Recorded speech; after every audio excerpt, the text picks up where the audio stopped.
or Celeste here. The third crystal. Now, for those of you who chose this orange citrine,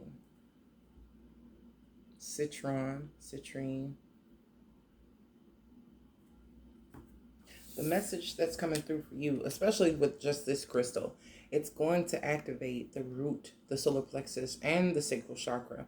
Those first three chakra points, right? It is a stone that is very fiery in nature. It is definitely going to, I'm shaking the camera, it's definitely going to ignite your passions and your drive and your willfulness towards something. It's a crystal that you want to use wisely.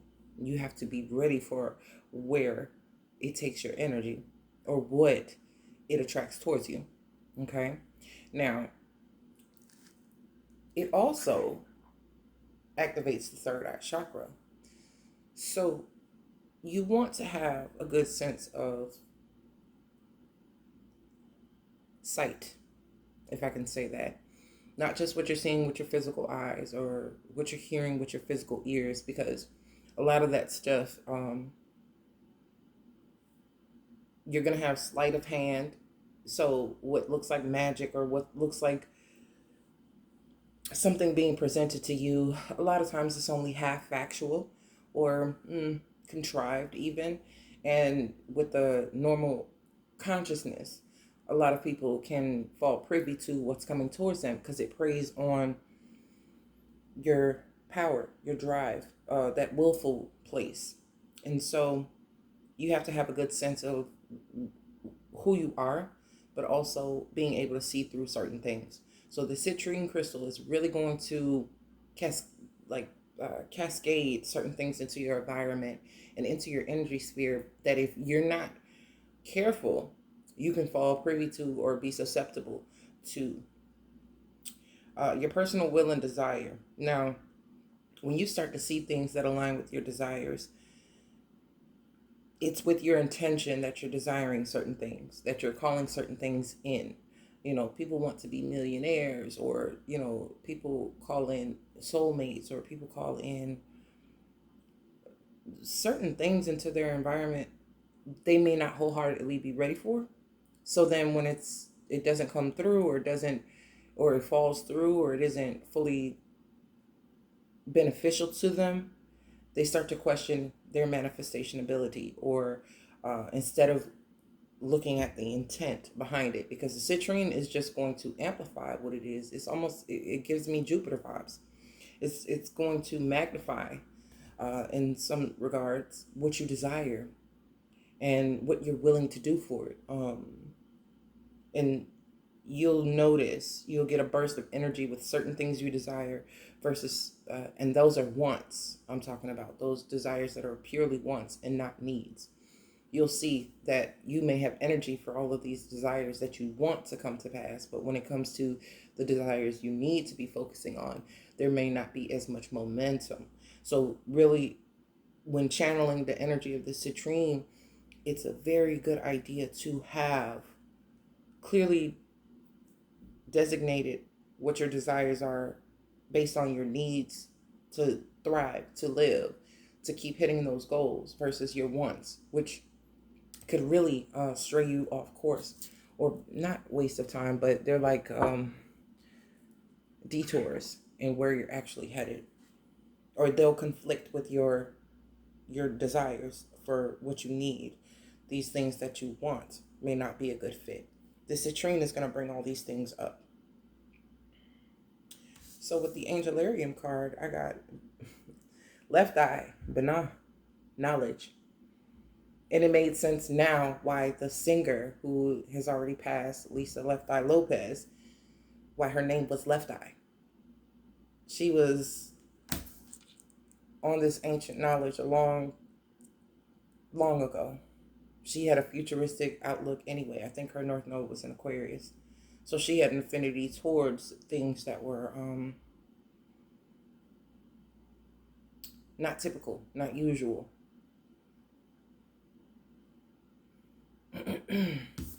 And here we have Alchemist. I was talking about manifestation too. It says light attributes, transformation of base motives and goals into golden wisdom. Shadow attribute, misuse of the power and knowledge that come through spiritual practice. Mm, mm, mm, mm. So, this just aligns with what I've been seeing recently.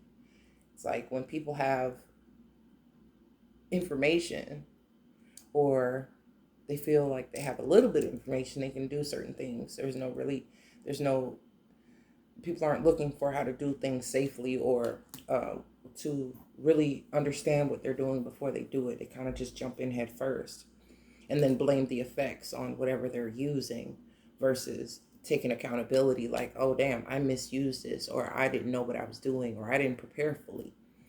So with this orange citrine and this alchemist and this left eye, this Binah energy, it really is saying that it's in the eye of the beholder what it is that you're manifesting, how it comes to pass. It has a lot to do with where that person is and what they're seeing, what they're perceiving in their outside environment, but also for themselves. Or people see themselves in a certain regard, but who they really are versus how they see themselves is different. It's also different how people perceive them, so there's all these different perspectives and points of view, and together they culminate who a person is, more or less. The shadow attribute, you'll notice more so than not, and it does make a person more keenly aware of what they're manifesting or how they're manifesting. Sometimes when you see the portrayal of how people are saying they're manifesting certain things, it there's an allure to it, or there is a eagerness to want to try it too. Perfect example. I was on Instagram, and somebody who is, doing all of this quote unquote manifesting. I'm just watching, I'm an observer. I'm like, okay, how is this really working for her? Like, I'm looking for it to be, because you can discern, you can feel if you have that third eye really geared to see truth.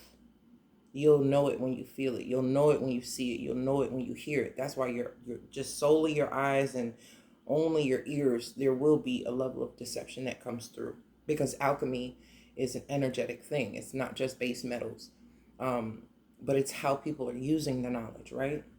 So manifestation, okay, a vehicle, cool. Like, congratulations. Like, that's cool. That's bomb. And not thinking anything of it, there was an update and the car is towed. And it's like, it gave me vibes of people who manifest lottery winnings and then end up bankrupt or completely broken. Like, their pockets, their finances, things are in shambles, their marriage falls apart. And it's like, how did you manifest this though? What was the intent behind manifesting this? Did it have to do with being, to show people that you can, was it to show? Was it to present? Or were you purely manifesting something that you needed, and it was a part of your goals and a part of something that really just benefited you in the best possible way? And it's like, this is where a desire for a want and a desire for a need clash head on, and you get a tower moment. And it's like, because you had the ability, you have the power, you have this alchemy, this manifestation will give you what you want, but it's not what you need. And therefore, the things that you need will always trump what you want. And there will be a devastating effect like that. So it's not to say that you can't manifest material things. It's not to say that at all. The intention for doing so is behind the will, the drive, the ambition to do certain things. And you can see this manifest in other people's lives as well. This is why I don't condone people working with magic. Um, if they first aren't, you back, listen, back in the day, or even now, you have some people who do work with magic and do spell work and things like this. There's always been an affinity towards it. They know a whole lot about what they're doing. Sometimes it was taught in families and passed down generations, right? For better or for worse. That's not the subject here. But there's a level of it being a part of their, like something they want to know more about or want to see more about. You have some people who find it interesting and pick it up and start to do things. But what they're not prepared for and what they're not going to see is what it brings in effect of the action they put out. This is also alchemy, because you're going to have these chemical, alchemical reactions to certain things that you put out into the environment, into your sphere of existence. There is an effect on everything because that one thing is a cause and it's a catalyst. It has a chain reaction. On a positive front, you can do something. It's as simple as, like,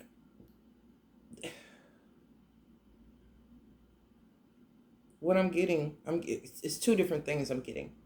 Like a designated day where you clean your house top to bottom, or how people do these rituals before New Year's. They wash all their clothes and clean their home and clean their cars. It's a ritual, right? It's alchemy. It's a sense of energetic symbology.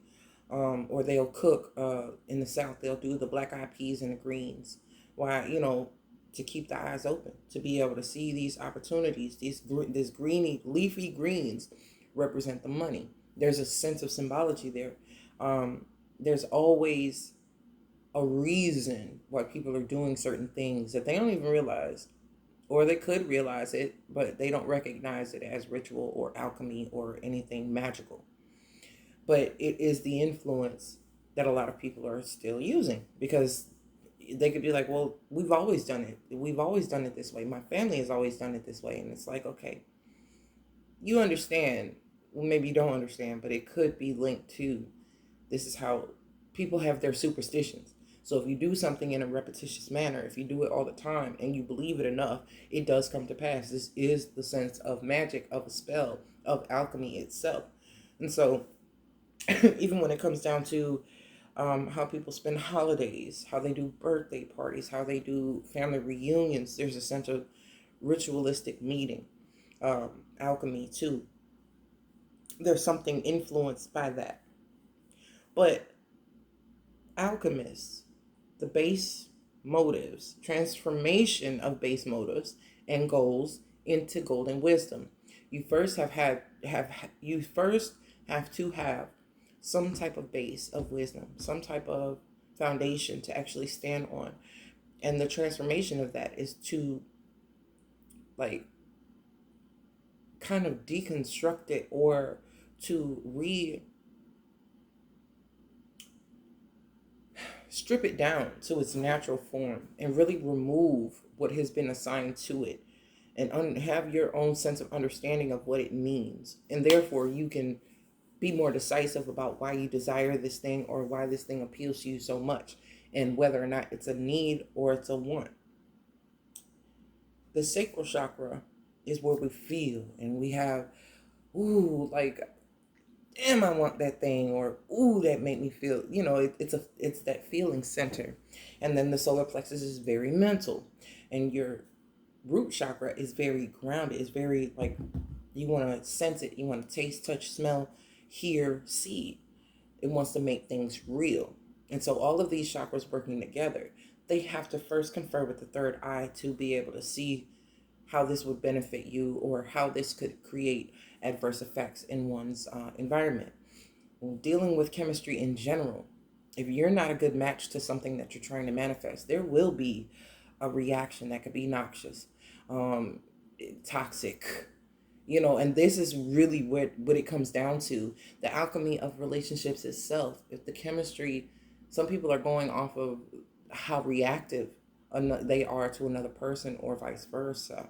And they're not really looking at where they stand in element, what if it's really compatible or anything like that. So when you get two unlike elements, or two elements that could cause a corrosive environment, a very, uh, something that you're going to need to open a window because it's going to cause fumes, or it could be corrosive to the skin. People have can oh gosh, where is this going? This is going. This crystal is highlighting a whole lot of chain reactions that can happen. I'm talking about skin conditions, from eczema to hair loss, thinning, um, issues with your eyes, issues with your teeth, issues with um, your irritability, irritable bowel syndrome, things of that nature that really start to take a toll on you, because it's still an alchemical process that is happening when you're interacting with another or people in your environment. If that environment is corrosive to you, or it is incompatible with the element of a person you are, alchemically and chemically, you'll start to break down. And if that element is stronger than the element you are, or if you're the odd man out in this sphere, it can really cause a breakdown. So this is why certain things have to be stripped down to the bare minimum, and you really have to see, okay, what is it made of? What is this? What dissolves this?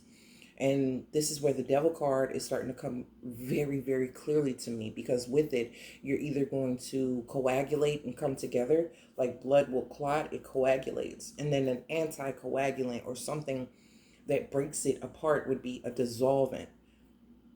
It's giving me chemistry really, really heavy. And then to even bring up the toxicity aspect is talking about toxic in reference. People are going to speak on the devil card, but what they're really not understanding is the devil is only the representation of it, but the occupants are those who are in charge of these elements, who really stand to find out for themselves if there's chemistry or not. And there can be sexual chemistry all there wants to be, but understand that some things together cause fires. They're very explosive, and that after effect can cause a lot of damage. Again, can give off fumes that are noxious, can affect the environment around it or people around it, or can linger with you for a very long time. Agent Orange is coming to mind. How people are still affected by this poison, or the radioactive isotopes that are still in some places where nukes or power plants burst. It's really, as much good as you can do with alchemy, there's a lot of not so good that can be done with alchemy. And so it's it goes without saying that you have to really be in charge of being clear and being able to see clearly certain elements and certain things that are going on, because your discernment is going to manifest in your alchemy. It really is. So if there are still things that you're blind to and you don't want to see, you're going to block the knowledge from really becoming wisdom. It's through the experience, yes, but not everything you want to find out the hard way. um Medicine is coming to mind now, where there was this a major breakthrough centuries ago was made in medicine, because when it came to certain herbs and it came to certain things, there was a doctor or a medicine man. He was using these medicines on himself to see the effects, track the effects, the benefits, the uses. This is where we're getting a lot of our knowledge from, because people have tried these and they're either tried and true or tried and not so true and have caused detrimental effects. And so this is how we know certain things are poisonous. This is how we know certain things are awesome. And this is how we know certain things you won't develop a chemical or an addictive dependence on, because it had to be used by someone in order to get this type of knowledge. And there was a medicine man who fucked around and used the wrong herb in the wrong combination, and he did end up dying from his own work. But the good that he did, it gave a lot of other people the information. It just, once he got to a certain point, it was just secondhand to learn more and more and more. He didn't have the discernment to think, okay, what is a safer way to use this alchemy so I can really find out what this is made of or what kind of benefits it has. This is why people now in medicine use lab rats, they use guinea pigs, they test humans, clinical trials, and things of that nature, because they're not going to use their own things. They're going to use alchemy and test it on others for the benefit of their medicine. As controversial as that is, this is the nature of what people use in alchemy. This is how they do certain things. This is how they find out certain things are poisonous together. Somebody had to die from it, or somebody had to be poisoned. This is alchemy. And so for you to use it safely with your own life and within your own practical everyday living, you have to understand what exactly you are trying to do here. Like, what is the point? What need does it meet?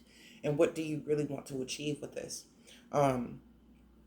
So when starting with magic, I really feel that it's best to do it small, starting out small, to manifest smaller things. To do, if you're going to do spell work, use it for yourself in a way that doesn't harm anyone else. And it also doesn't cause such a major disruption in your environment or energy that it has a detrimental drawback. You understand? A little bit goes a long way here. And it's a person who is quite studied and quite experienced that can do those higher levels of things. But with it's a skill that you do have to build. So this alchemy and with left eye knowledge, you have to know that you don't know what you don't know until you learn it, until you know it. And so there is still a lot left to be seen, and still a lot left to be learned.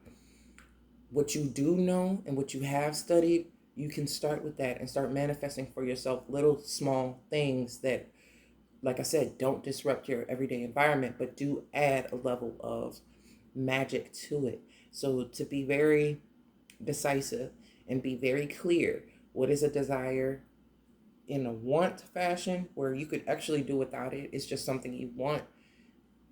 You don't need it, but you want it. Versus the things that you actually do need, and you can manifest safely in that manner.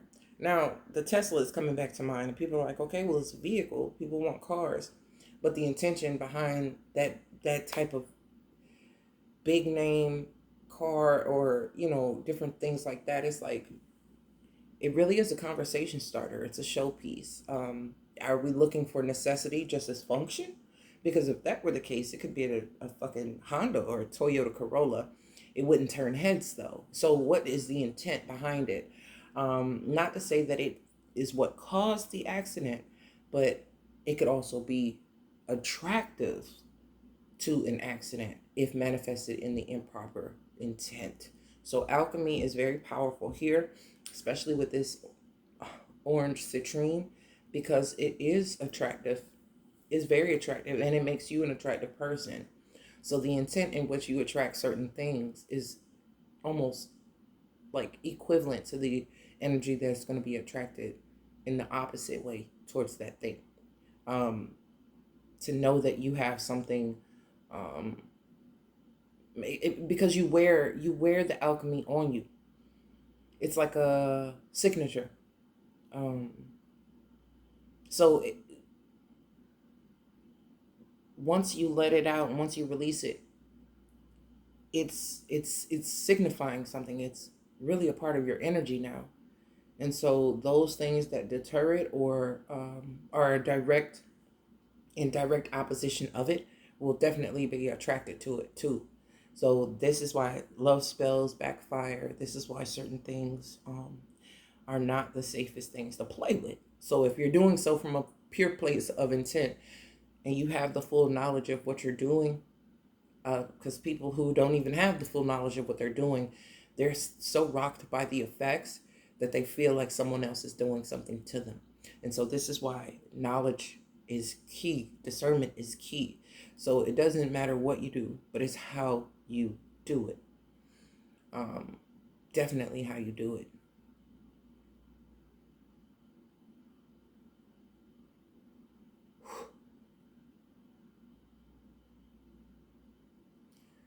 Misuse of the power and knowledge that come through spiritual practice. I've seen people, and it's I don't like to watch it unfold because it's like, damn, you know, not wanting to witness somebody else's um, rise and fall. That that is very hard to witness, and I've seen it a few times.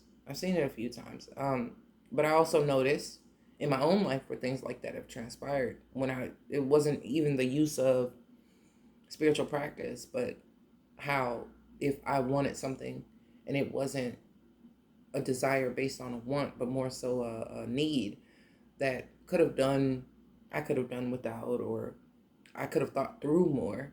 Uh, just putting focused attention on something you want intends it really does pull it in. And that's where that saying, be careful what you wish for, really does ring true, because it affects you on such a deeper level than what you would assume it would, because you're not seeing it from a place of knowledge. You're seeing it from a place of ego, from a place of pride, from a place of vanity, a place of lust, or what have you. So it's attracting it to you, yeah, and you may get it, but what else does it bring with it? What else is going to be attracted to this desire that you've pulled in? The citrine is going to test your patience with yourself, and also amplify sex drive. It amplifies just your appearance and your magnetism in general, and the type of attention that comes with that type of influence is also something to watch out for. And so the intent behind which you use this type of crystal, because it's a neutral force.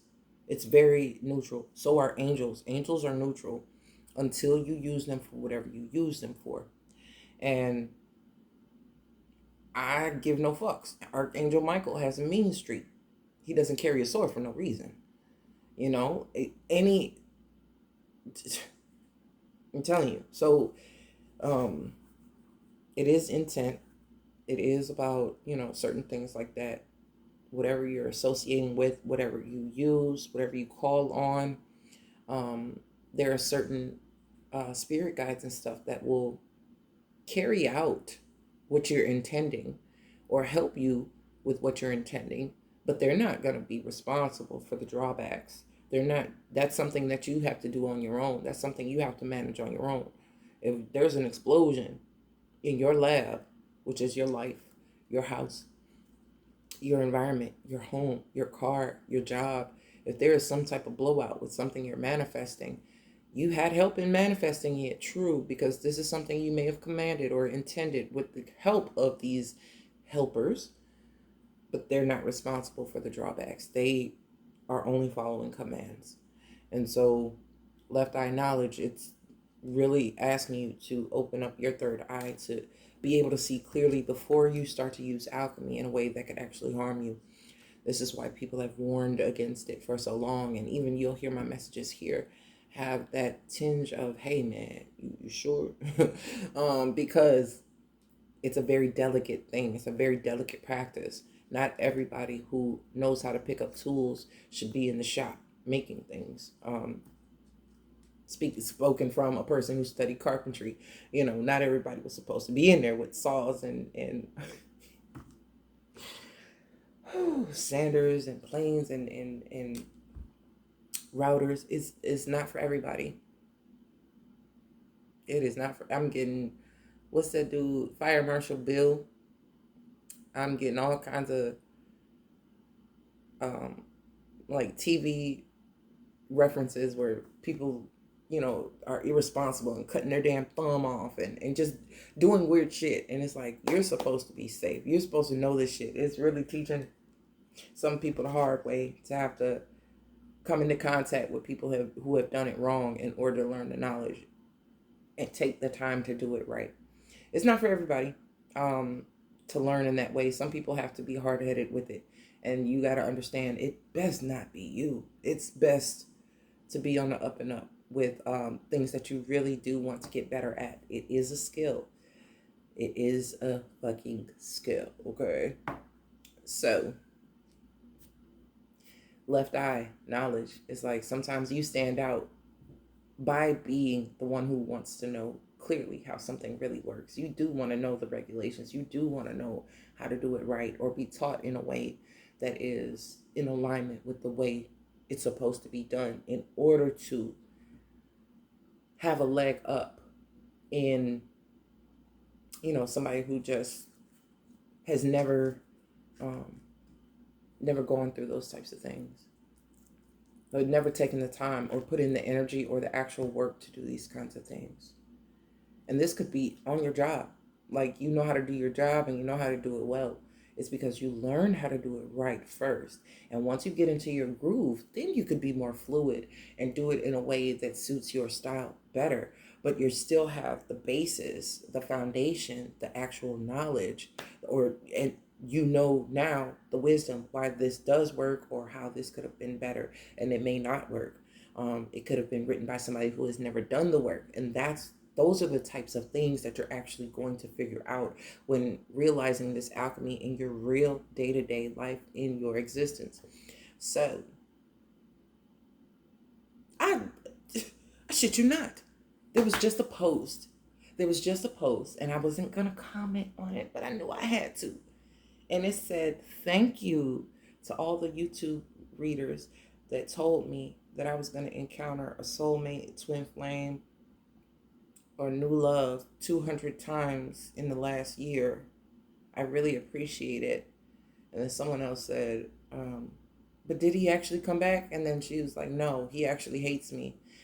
And I was like, they wouldn't have, I commented, they wouldn't have a platform if people didn't want to hear that. They wouldn't have so much popularity if people weren't actually believing that and then feel like it confirms what they're already feeling. No one wants to hear that person's not coming back. That would be wisdom to be able to accept a message like that. But it's like my desire to have what I need versus desire to have what I want is so overruling. I would spend countless hours seeking out people who are giving me messages that what I desire is coming, not understanding the negative effects of now having this obsessive thought that it's been confirmed, this person's coming back. And this is what I'm talking about, just regular shit. If you're desiring the need to be free of anything that you don't need, that is not serving you, if you're desiring the need to be in a healthier heart space, emotional space, mental, physical, financial, whatever, if you're desiring the need to be a balanced individual who is meeting and exceeding your own personal goals, you're manifesting in that direction, and those messages will resonate with your motherfucking ass. Now, if you're looking for something that is just out of reach, but you desire it, you want it so bad, and you keep desiring it, and you're in this energy of want, you're really inciting for the effects you're welcoming them in, because you're putting your energy in that direction. And this citrine will amplify it. You can use the citrine energy without having the physical crystal. And this is something that I realized when I did a 21-day detox with no crystals, how odd I felt because I had relied on them. This is experience now. This is knowledge, experience turned wisdom. This is a form of alchemy, using tools and totems and having a dependency towards them. So this 21-day detox, it got to the point where I wasn't carrying crystals in my bra. They weren't in my purse. They weren't in my pocket. They weren't in my apron. They weren't in my car. They weren't in my, they were in a closet. I really had to detach myself from them and starting to see and notice what type of influence was around me and how they resonated with certain crystals that I had and what they actually provided or what they did. These too have chemical compositions and makeup. It does cause them to be colored in a certain way or for a person to feel a certain way when having them. There is intention in their creation. They are assigned certain signatures, resonance. They have chemical makeups. And it's just how one chemical, which is your, you have a slew of chemicals within your own body reacting with another one. It has a reaction. And so the clearer you are, the more suited you are. This is why you need to know yourself. This is why you need to understand too, even with dealing with something as minuscule as a what people call rock or a gemstone or a crystal. There's alchemy happening and taking place. It will influence certain things. And so if you're in a position naturally to have this addictive type of want, need, not want, need, but a want type of mentality, especially because, yeah, people want stuff, but it's not very clear why you need it. It's just something that you want.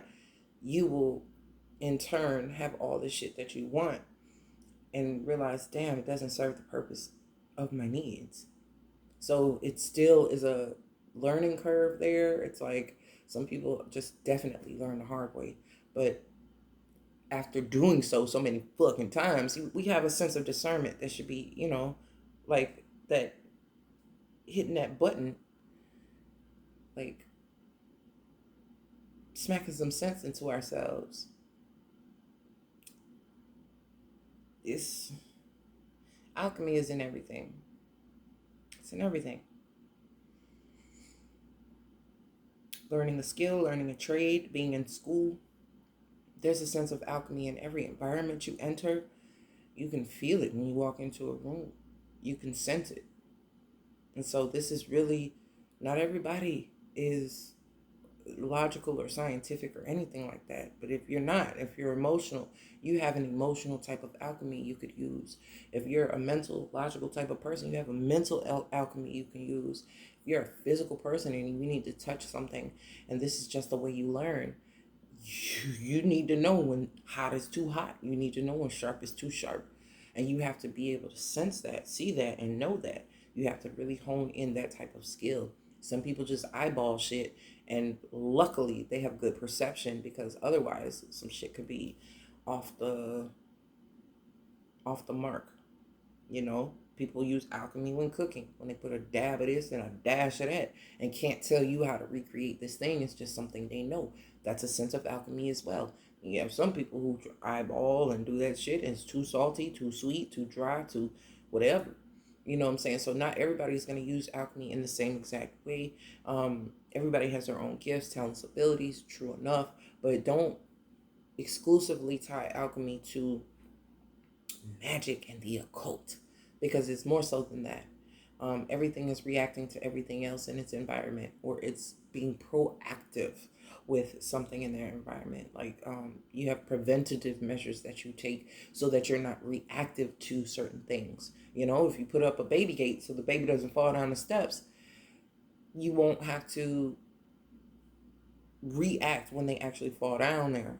Like, you've been proactive, so you've put up this protective measure so that there are no mistakes, accidents, and falls like that. If you know a glass is close to the edge, move it over, you know what I'm saying? Or else you're cleaning up a crash. You're cleaning up broken glass, which you could step on later on. So we're just, with this left eye knowledge, Bana energy, with alchemy, it's about being very clear, like making it make sense, and being able to say, well, shit, let me move this before it falls, versus just moving and then now this thing is on the ground. This is a sense of foresight too. You can almost see what's coming or what is to come of this thing manifesting itself.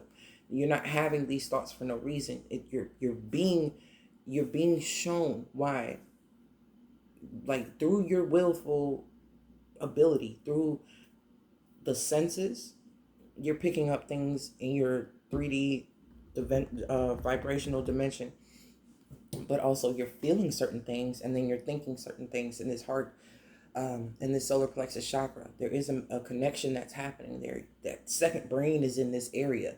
So you're getting the energetic impulse first, Citrine, to help with that. So you would make a move or do an action that is actually preventative or proactive. So when something happens, you're not in that place being reactive.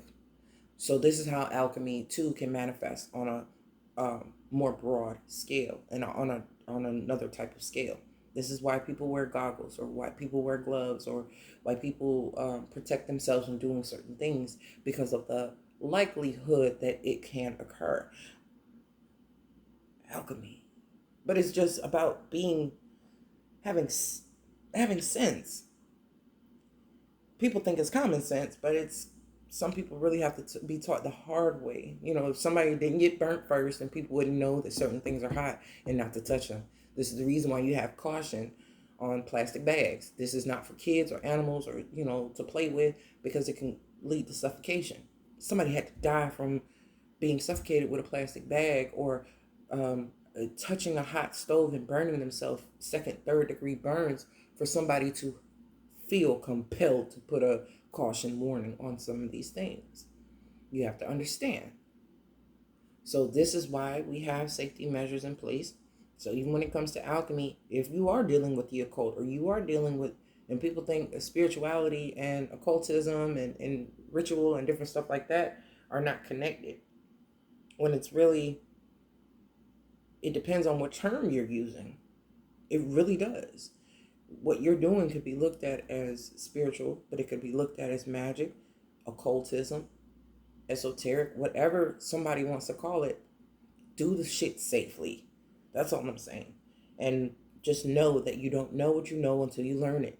So if there are certain things that you're like, damn, maybe I should study more, maybe I should read up on this, or maybe I need to understand the effects of what I'm doing, just make sure that your intentions are necessity versus want-based needs, want-based things. Didn't expect this to be a very long reading, but here we are. You know how this shit goes. I did miss y'all though. This citrine is really just, of course, it's knowledge. I could talk on this shit all day.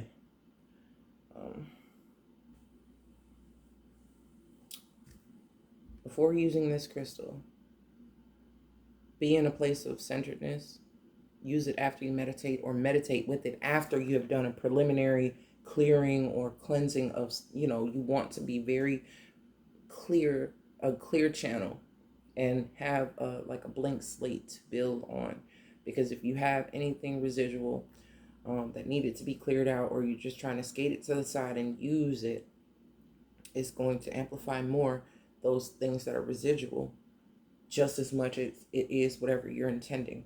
It's going to pick up on those energies that are in the sacral, in the root, in the solar plexus, and you'll be attractive to those things.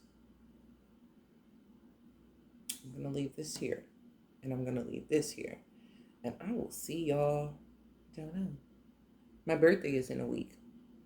Will I see you guys for my birthday? We'll see. We'll see. I will talk to y'all later. Have a good one.